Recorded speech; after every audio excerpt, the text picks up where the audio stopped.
Good morning, YouTube. For those of you all who don't know, I am Stu, and my truck is Beastie, and that's where we get Beastie Chronicles. I bought my truck a few years ago,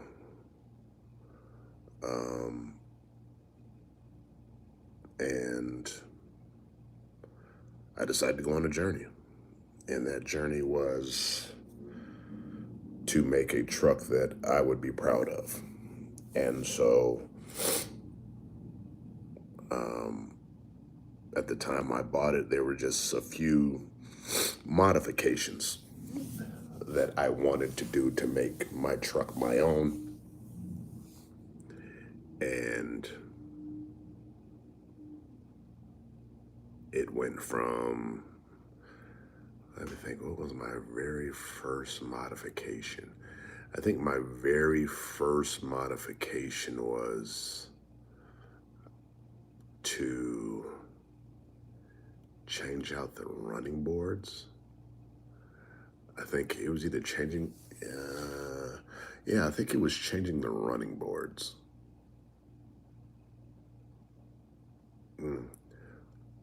It was either changing the running boards or changing the grill.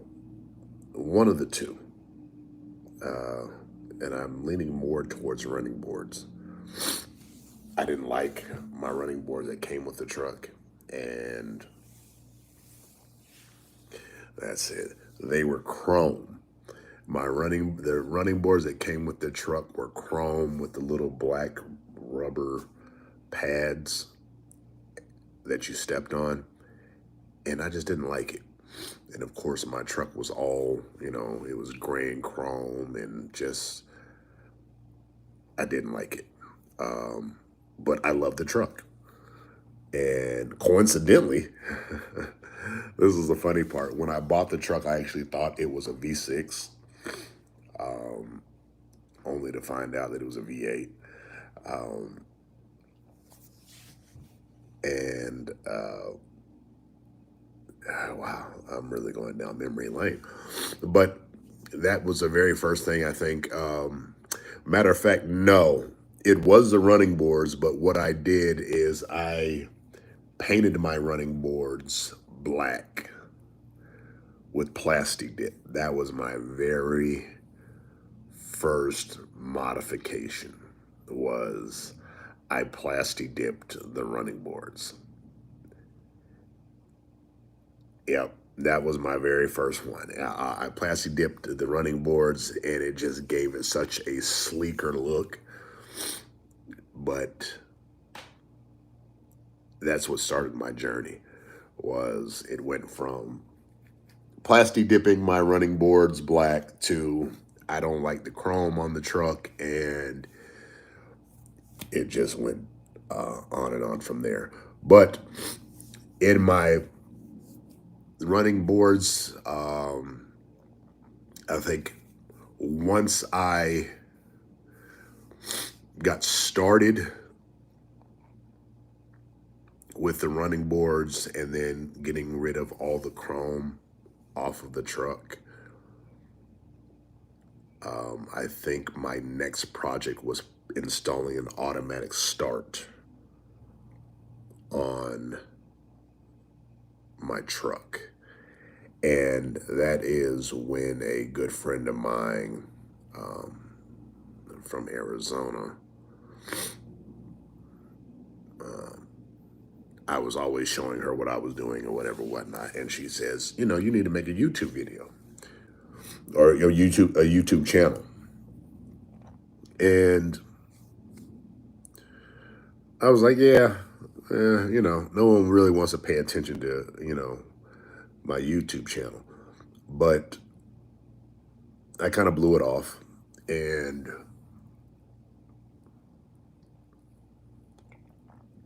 I think I was making video documentation of what I was doing, but I wasn't posting it on YouTube or anything. And so then I met another friend of mine that when I was first started working in the film and entertainment industry, she told me that she had a YouTube channel for her and her kids, and she told me that you could make money off of that.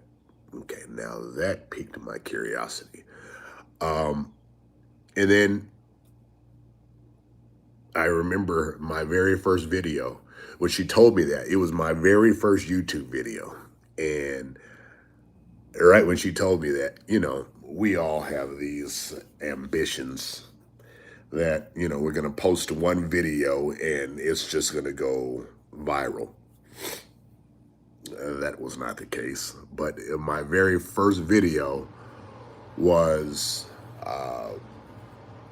I think my very first video was just like I walked around the truck and I just showed like the difference between what a normal F-150 XLT looked like and what mine looked like, just from the exterior.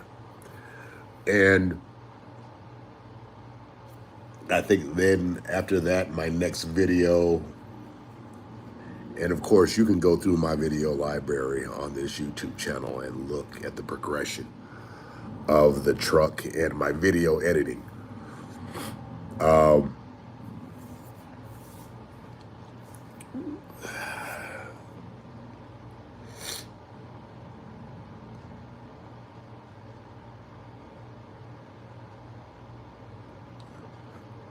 So,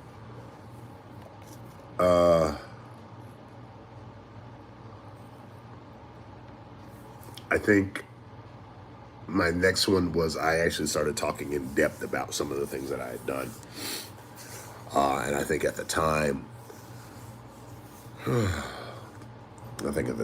like it was just exterior stuff. Like I've changed out my F-150 grill for the Raptor grill.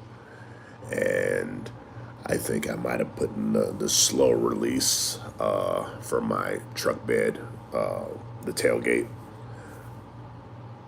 I think that's all that I had really done. And of course,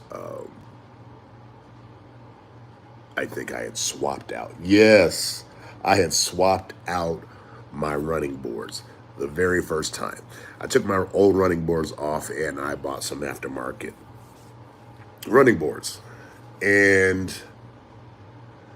the funny thing about those running boards is, one, I never liked them. I liked the aggressive look that they had. They were very aggressive. They were, the edges kind of, cut to a point. And it just looked really aggressive versus the round, bulky ones that came on the F-150. But after I installed them, this is one thing that you learn about aftermarket is sometimes the holes just don't line up. And that's what happened. The passenger side lined up, I'd say 98% of all the holes, it lined up very smoothly. The driver's side, I'd say about 60%. And that 60% was more on the back end where the rear passenger on the driver's side. All those fit comfortably. However, the ones by the driver door, which is the one that you're going to use the most, did not. So every time I got in the truck, I would hear it squeak or whatever, whatnot. And of course, it was squeaking because the holes didn't line up, and it was a mess. But like I said, shouts out to Aaliyah. If at first you don't succeed, dust yourself off and try again. And so that's what I did. I'm currently on my third set of running boards, and I am happy about them. They're great running boards, so I don't have any issues. I've had them on for well over a year, if not two. Great running boards. And so, like I said, in this era, what you kind of do is you just continue to build your vehicle the way you want to without skipping the at least the maintenance of your vehicle via oil changes, radiator flush, tire rotations, things of that nature.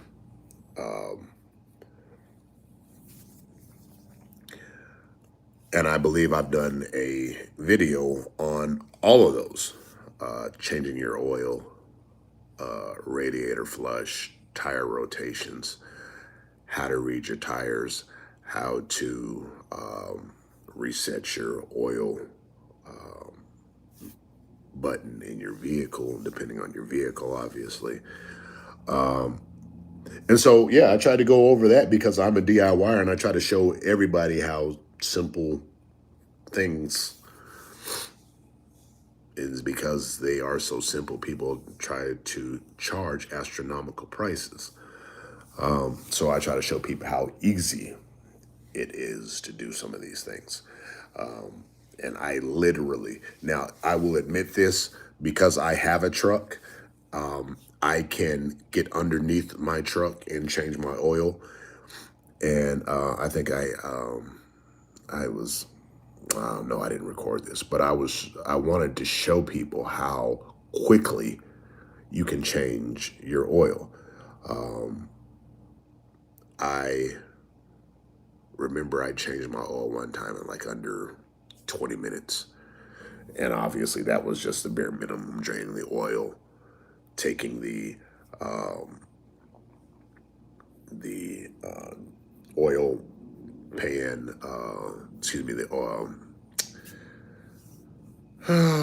taking the oil filter off, replacing it, and filling it back up with oil, 15 minutes.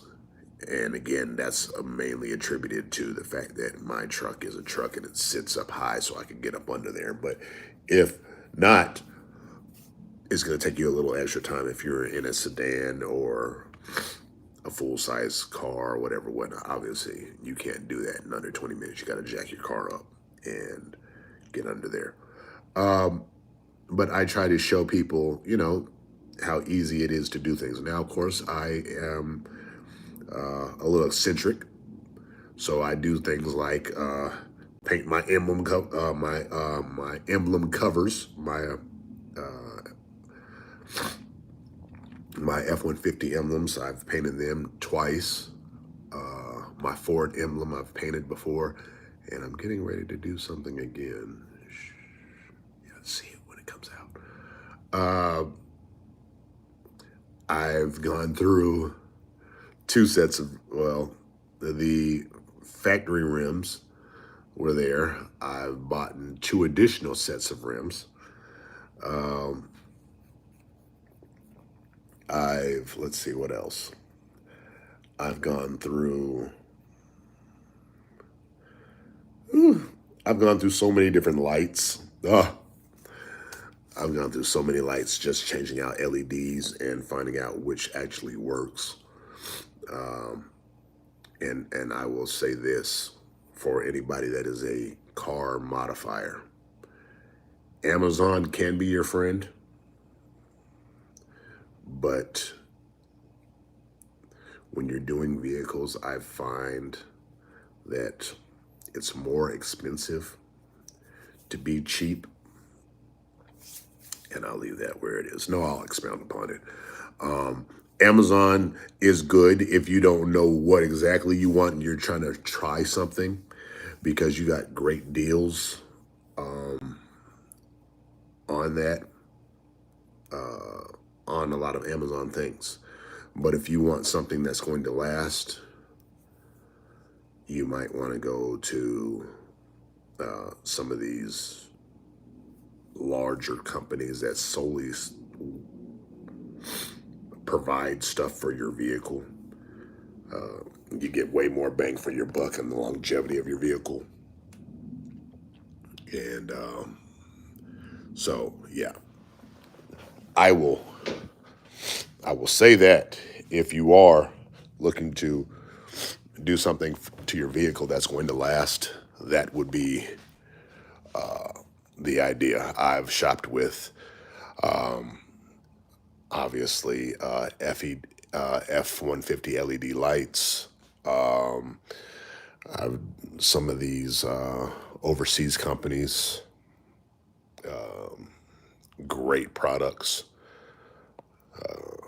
So with that in mind, I think I'm just going to I'm going to get dressed for work and answer some questions. So I do see that no one is on here right now, but I'm going to leave this part open for any questions that anybody may have. Obviously, you can put them in the comments, and if I don't read them while I'm on live, or you see this after the live, I will respond back. So yeah, we'll do that right now.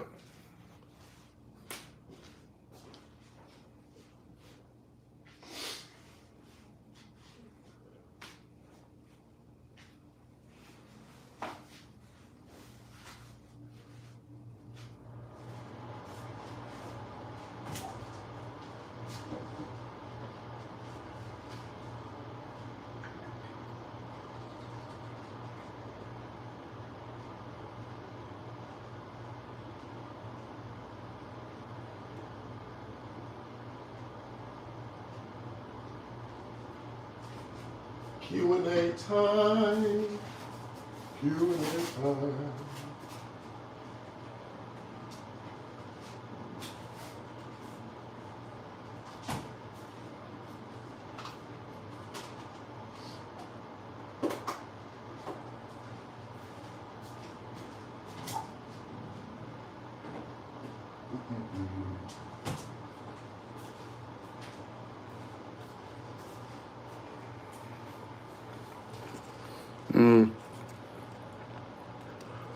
Um.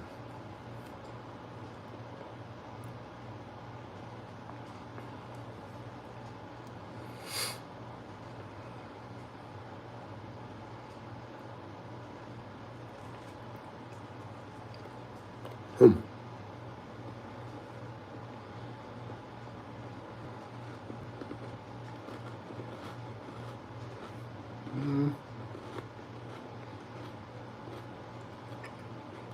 Okay. So,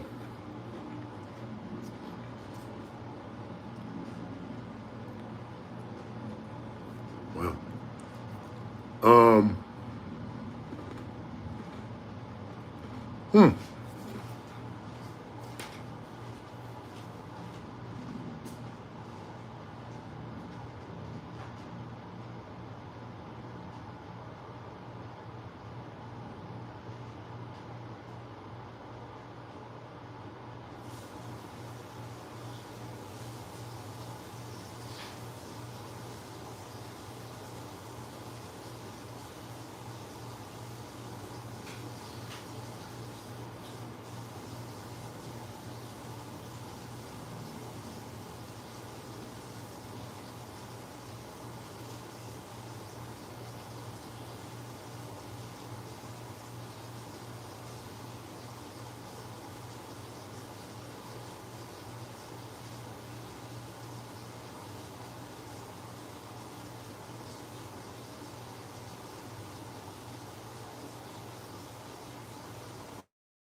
Sorry. Uh, I think let's talk about inspirations and reality versus ambitions.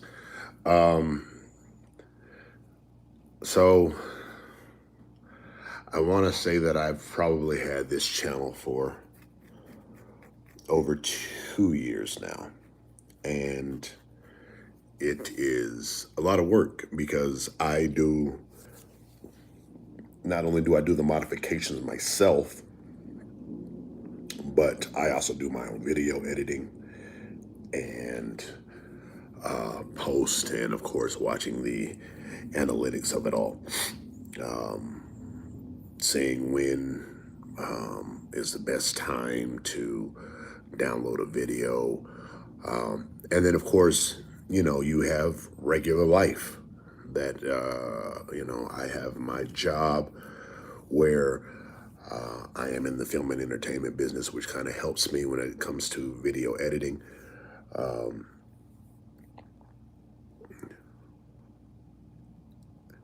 And so this is one of those things where you just have to continue to work at it until you get good at it. So obviously there are some people that I pay attention to. Kicking It with Q, shouts out to him, his channel. He's also one of those guys that I see that he's been doing it, and you know, when you do it, you keep doing it. And so for me, excuse me, I think I had the air on, making me a little stuffy, or it could be that I was working outside with pollen yesterday. But just because you don't break free or break through the first 30 days or first 60 days or first year doesn't mean that you don't continue to press on. So my goal is, like I said, I've been telling this on social media. I really want one of those plaques from YouTube. I want a plaque. I would like all three, actually. Just getting out there, and I hope I make good content. I look I would embrace constructive criticism. And right now, it's getting to the point where just, a lot of some friends, some family, and a lot of strangers support my channel. So I always thank those people for supporting my YouTube channel, for watching a video, watching a short.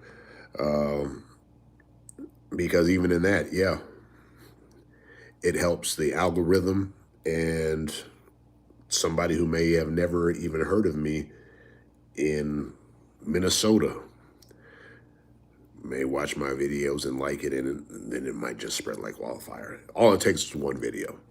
So, and my biggest video is, it's strange. It was a video that I showed how to do a radiator flush. Some reason, to this day, that is my number one viewed video.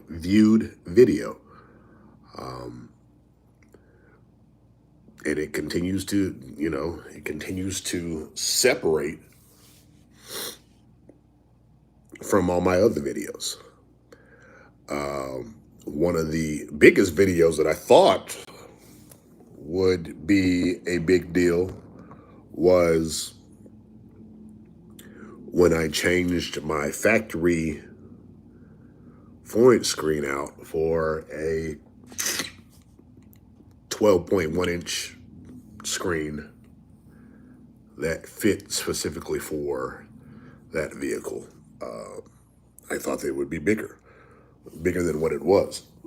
And I thought it was a big deal because at the time when I did it, Ford only had the 4-inch screen or the 8-inch screen. And of course, my 12-inch is just gargantuan. But then the F-150 Lightning came out, and they came out with a bigger screen than what I had in my truck. So now it just looks like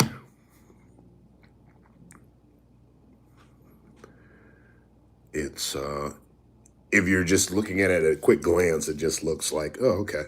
But the fact of the matter still is that it is so sleek that it actually looks like it came with the vehicle. As a matter of fact, when I had my car accident last year, I took it to the collision repair. The collision repair people called me and asked me, they were like, hey, is this screen stock? Of course, at that particular moment, I took that chance to let them know it is not. I installed it. And follow my YouTube channel. And I get that a lot. A lot of people, they get in there and they're just like, oh, wow, this is a nice truck. And they see it and they just automatically think that it came like that. And I think that's one of the best compliments is when someone overlooks it because they think that it's just stock. It's so well done that it looks like the engineers that made my truck just decided to look out for Stu. So with that in mind, again, leave this forum open for comments.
One of the greatest shirts ever made, right here.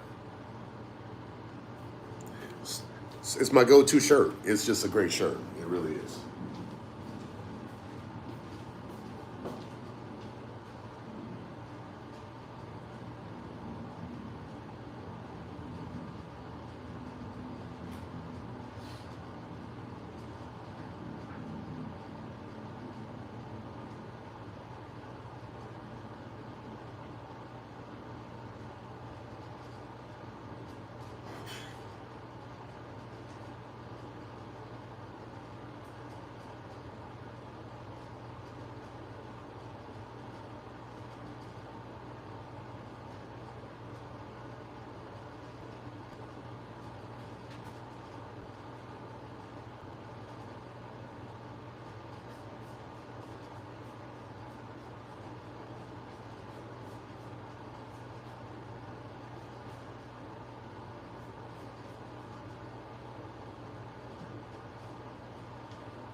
So while I have done a lot of modifications to the overall aesthetic of my truck, I would have to say that one of the best modifications that I've done to my truck was the brakes. I am what I like to call myself a speed angel, and I actually used to have a friend that shall remain nameless. I remember when they said something to me, they were like, wow, you drive your truck like a sports car. I do.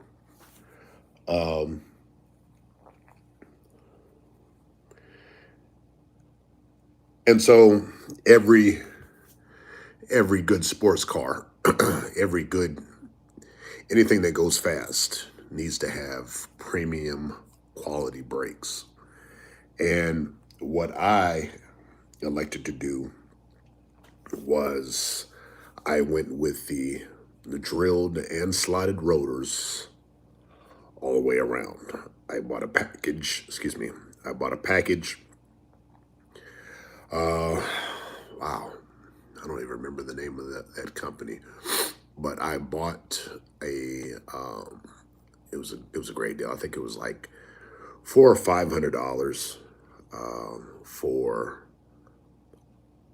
all four sets of brake pads and a full set of drilled and slotted rotors for the front and back. And when I tell you that those are some great brakes, I have not had to change them out yet.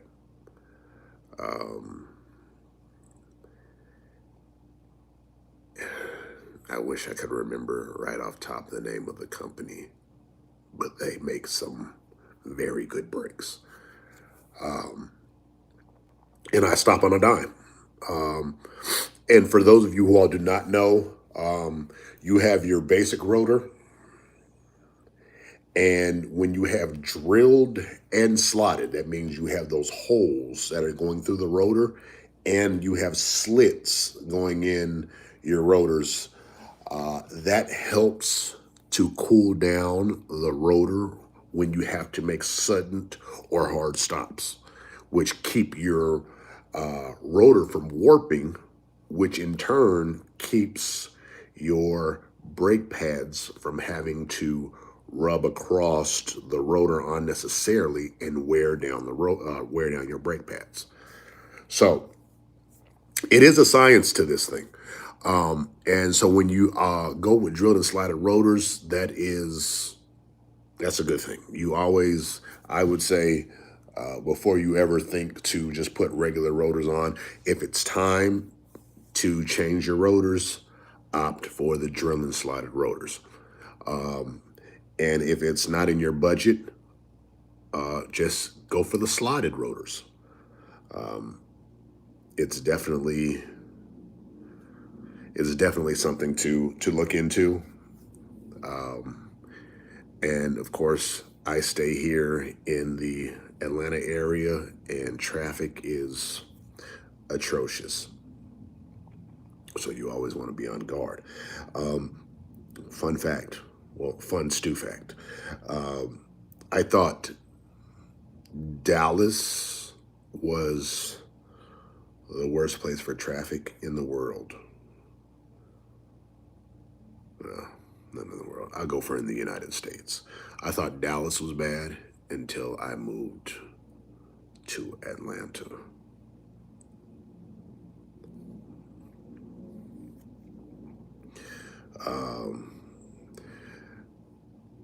Now, as far as Spaghetti Junction, oh yeah, that's still bad.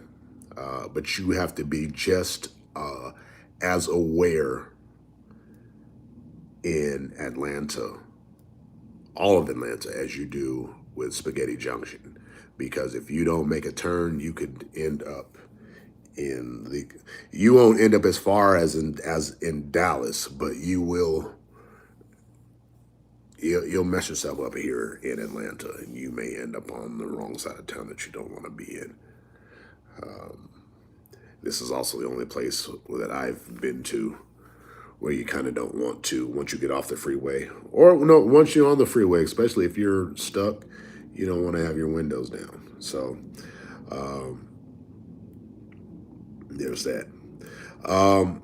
A modification that I made that I kind of love, but sometimes it's kind of gets out of hand, is the fact that I have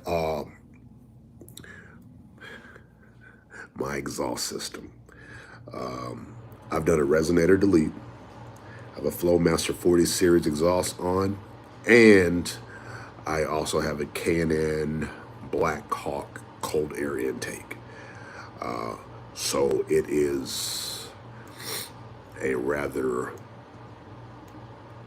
throaty sound. It is also rather boisterous, especially on a cold start. This is somewhere where if you are in a neighborhood, you're not going to get anybody running out the house cursing you out, but you're definitely going to get some people to roll over in their bed like, ugh, I wish your hair could go.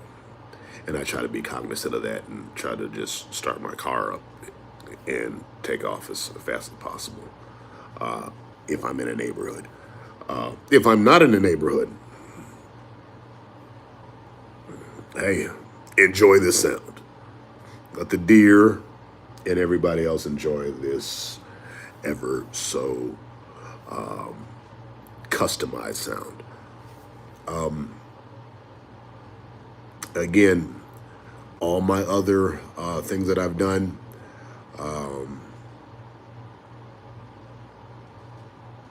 I think the only other thing that I did for safety, and it really wasn't really safety, but it went along with safety, was that I changed my seatbelt color. And I did a video about that where I changed my seatbelt color from the gray that it was to the custom stew orange. And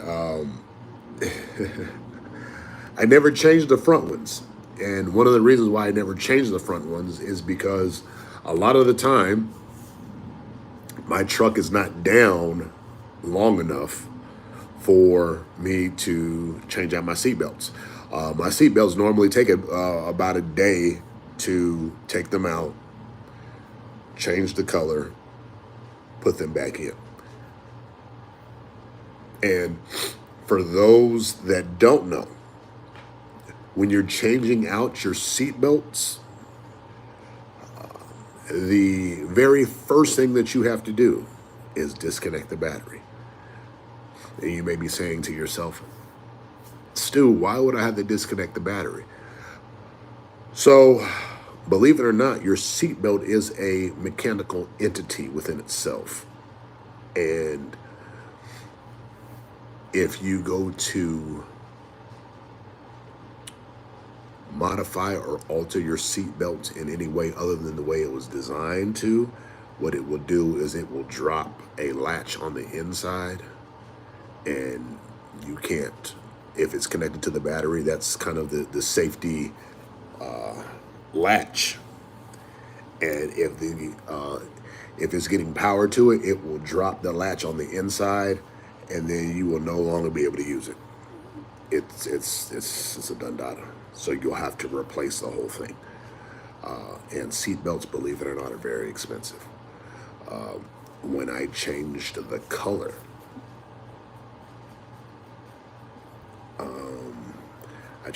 I think it was $200 a piece. So that's just to let you know how serious safety is and how far I'm willing to go to make my truck custom.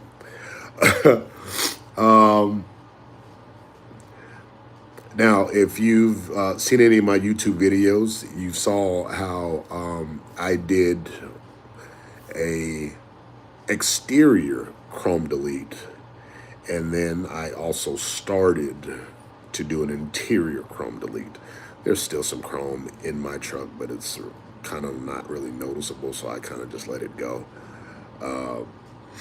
But what I did do was, if you see my air vents, I took those apart and I painted them in the classic stew orange. And that goes throughout the inside and outside of my vehicle. Just to give it that pop, that special, unique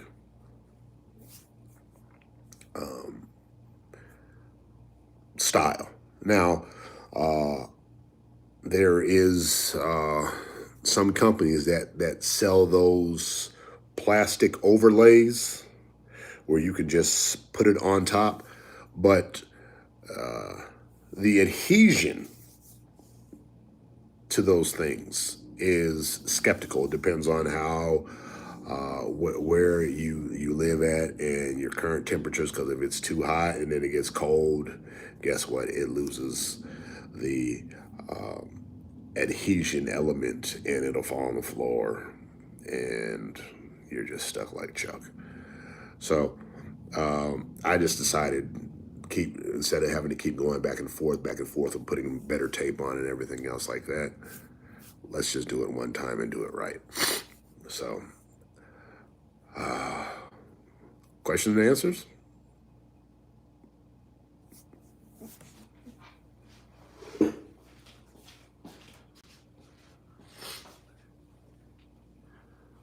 Questions and answers.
Let's talk about tires.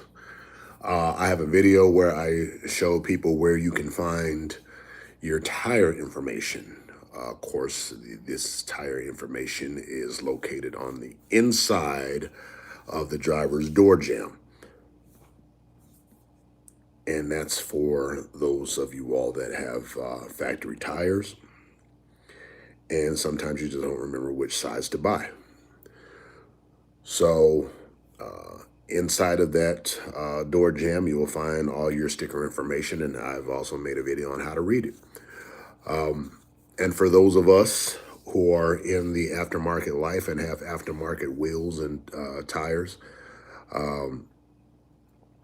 I've shown on that same video where to find your size tire on, or what size of tire you need on your tires, and how to properly fill them with air, the recommended PSI, and I think I put all that in one video. Now, for me, one of the reasons why I've been through so many sets of tires is because, one, the factory, although the factory tires are big and they are ever efficient, and they are always going to be my main backup if something goes wrong with my rims and I need to just take them off and put another set on. I didn't like the size of them, so I opted for 24-inch rims. Now, when I bought my first set of 24-inch rims, I also bought a low profile tire, but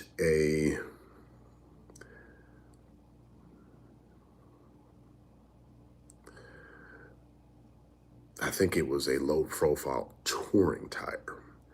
And so anytime I would go, I think 75 miles or over, I would catch the whole car shaking. And that infuriated me. It infuriated me to like, it just, I hated it. Especially being a speed angel, I can't, I literally, it is not a minor shake, like something that only the driver feels because you know it's your vehicle. It literally, if I had a beverage in my truck, I can watch it start to spill out. And so all I had to do was slow down. Now, the thing about it was it would only do it between like 75 and 80 miles an hour. Once I went past 80, it would stop.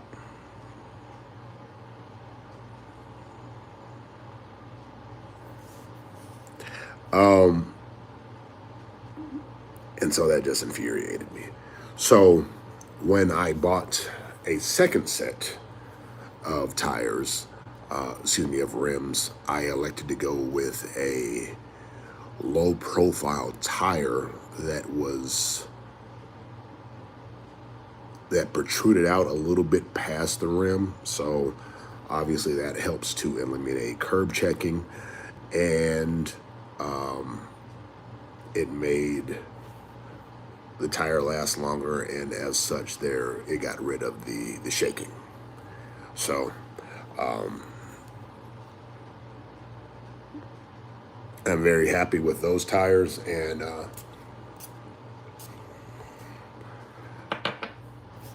they've been riding excellent since then.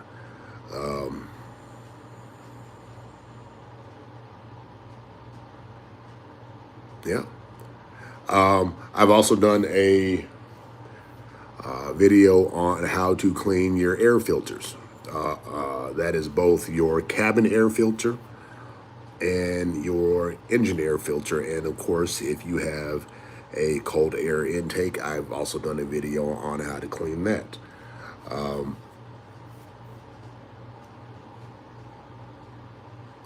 Yeah.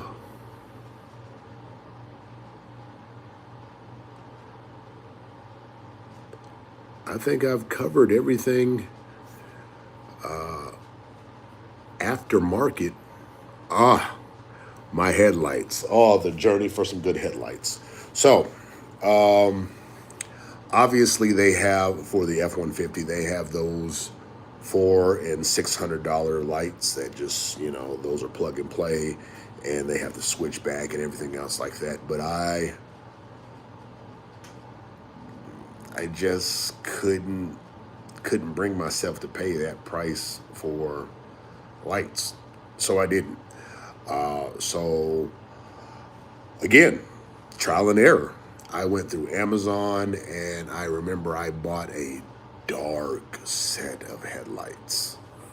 They were dark, and they were so dark that they made my LED high beams look like just look like turning signals. Like that's how low, that's how much tint was actually embedded in the full light fixture. And if you know anything about Atlanta, I was filming a show on Lake Lanier, and we wrapped out at like 2 o'clock in the morning. And I'm not from Atlanta. I know that there's a lake there, but you know, just navigating through where we were parking back onto the street was close to the lake. And I remember that I could vaguely see where the road went and where the water was. And it was scary because I could not see the difference. Like it was so vague, and I wear glasses. So that was, it was really, I was very, very nervous. So the next day I took them off and I sent them back. Again, you get what you pay for, and many times it's more expensive to be cheap than just to get it done the right way. So what I did is I went back and I put the factory light fixtures back on, and I just started searching for a high quality LED light. And the current ones that I have on there now are the best that I've put on my truck. From time to time, especially when I'm driving in dark places, they are so bright that people think that they are my high beams, and so they flash me. And then, of course, I show them like, hey, you know, these are just good quality lights, and they shine bright. Of course, where I live at, there are deer running around, and so you want to make sure that you try to see as much as you can before they try to dart out at you. You have enough time to prepare. So I've done that. Now, as far as the tail lights, this is my third set of the same taillights. I do like my taillights. They are nice. The first set I had, great set. I was backing into my driveway and I backed into my mailbox. Second set, car accident. So this is the third set. Great. I'm going to be doing a video this week where I am going to change out some more lights for a more custom look. Again, of course, I have that tail light, the truck bed LED bar strip. I have that. And of course, as you've seen, I have I have my Knight Rider light on my front. Shouts out to all those who were TV watchers in the 80s. So yeah.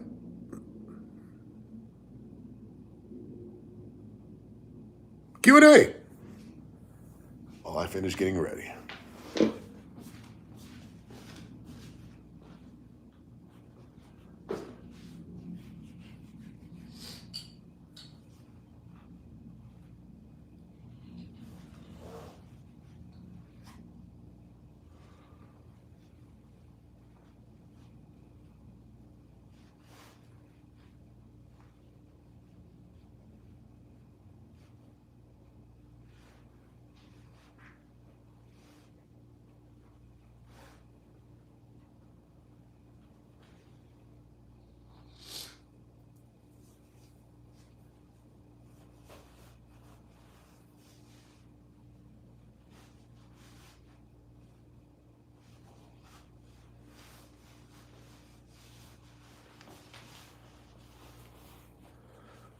Lastly, let's talk about the other side of my DIY channel.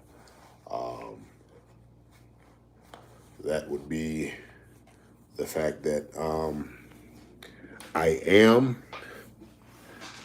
a homeowner, and while I am a DIYer, it doesn't just apply to my vehicle. So I've done some DIY in my home because here's the truth. People try to stick it to you any way they can, whether they are the car dealership or whether they are home contractors. And I get it. People want to be compensated for their time and their experience and their professionalism. But there are just some things that you can do yourself. One of which is I made a video where I painted all my doors in my house black. Very time consuming, but also a good sense of accomplishment once you have it done. And I did mine, and I think that they just look great. Haven't gotten to the point where I'm ready to tackle the whole house, but I definitely want to because my whole house is like a sky blue, and I hate it. I hate the color. But you know, when you are a homeowner, you see the stuff that you don't like, and you just kind of make a mental note of what you want to change. I remember, and I had been a homeowner maybe all of